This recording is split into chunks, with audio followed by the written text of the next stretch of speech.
Assalamualaikum, salam sehat teman-teman. Semangat pagi, salam kenal, saya Dr. Fatina Ranggauni Hardi, SKMM EPID. Saat ini kembali lagi dengan topik maternal morbidity dan mortality rate.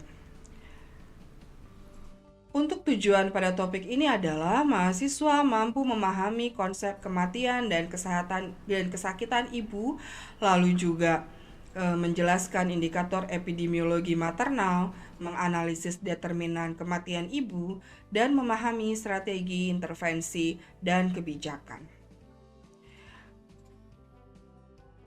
Selanjutnya kita mulai dari awal adalah definisi kematian ibu menurut WHO. Kondisi dapat dikatakan angka kematian ibu pada kematian saat hamil atau usia kurang dari sama dengan 42 hari setelah terminasi, lalu terkait atau diperberat oleh kehamilan, tidak termasuk kecelakaan atau sebab insidental. Lalu selanjutnya adalah definisi kesakitan ibu, yaitu gangguan kesehatan selama kehamilan, persalinan, nifas mencakup komplikasi obstetri dan komorbid, termasuk konsep maternal near miss. Selanjutnya kita masuk ke dalam konsep maternal near miss, yaitu ibu hampir meninggal tetapi selamat, mengalami disfungsi organ atau intervensi penyelamatan hidup, lalu indikator kualitas pelayanan obstetri. Lalu selanjutnya kita masuk ke dalam perhitungan indikator maternal mortality ratio atau MMR, yaitu dengan cara jumlah kematian ibu dibagi dengan jumlah kelahiran hidup kali 100.000.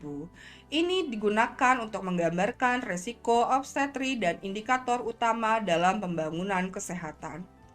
Selanjutnya adalah kita masuk ke dalam perhitungan maternal mortality rate, yaitu jumlah kematian ibu dibagi perempuan usia reproduksi, yaitu untuk menggambarkan risiko populasi umum untuk kesehatan ibu.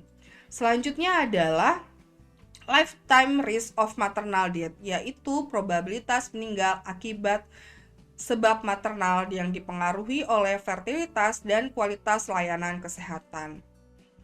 Lalu kita masuk ke dalam situasi global, yaitu yang menjadi target SDGs di target 3.1, yaitu targetnya adalah kurang dari 70 per 100.000 kelahiran hidup. Lalu disparitas tinggi biasanya di sub-Sahara Afrika dan adanya ketimpangan akses layanan obstetri. Selanjutnya bagaimana dengan situasi di Indonesia? Yaitu dari sumber data SDKI dan Sensus serta Supas masih menjadi tantangan pembangunan kesehatan dan variasi antar provinsi yang cukup besar dari Sabang sampai Merauke. Lalu selanjutnya penyebab langsung kematian ibu. Yang pertama adalah pendarahan postpartum, preeklamsia dan eklamsia, sepsis dan komplikasi abortus.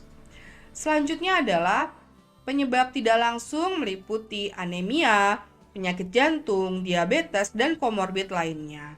Serta terkait dengan model 3D less karena terlambat pengambilan keputusan, terlambat mencapai fasilitas, dan terlambat mendapatkan pelayanan. Selanjutnya adalah determinasi sosial kesehatan untuk angka kesehatan ibu, yaitu tingkat pendidikan, status ekonomi, lalu geografis, asuransi kesehatan, dan budaya dan otonomi perempuan akan mempengaruhi kesehatan ibu dan maternal. Selanjutnya adalah transisi epidemiologi yang dipakai. Jadi, pada saat pergeseran penyakit menular ke tidak menular dan terjadinya komorbid kronis meningkat pada ibu hamil. Selanjutnya, kita masuk ke dalam pendekatan epidemiologi deskriptif, meliputi persen, usia dan paritas, lalu waktu, tren tahunan dan bulanan, lalu selanjutnya adalah tempat, place.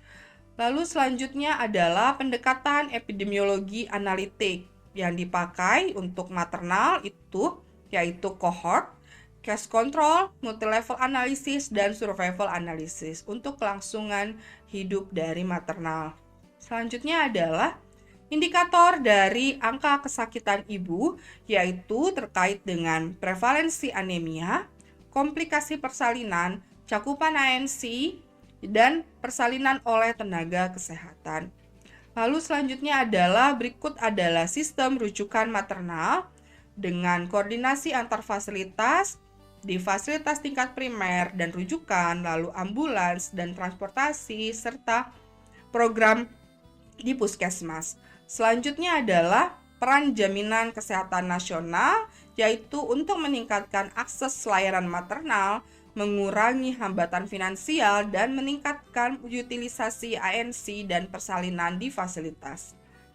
Selanjutnya, bagaimana strategi dalam penurunan angka kematian ibu, yaitu strategi yang dipergunakan untuk menurunkan kesakitan dan kematian ibu dengan upaya Safe Motherhood dengan gerakan sayang ibu, lalu tersedianya tenaga terlatih sangat penting untuk deteksi dini dan penanganan yang tepat, cepat, dan komplikasi dapat dicegah, dan karena komplikasi persalinan dapat diperkirakan sebelumnya.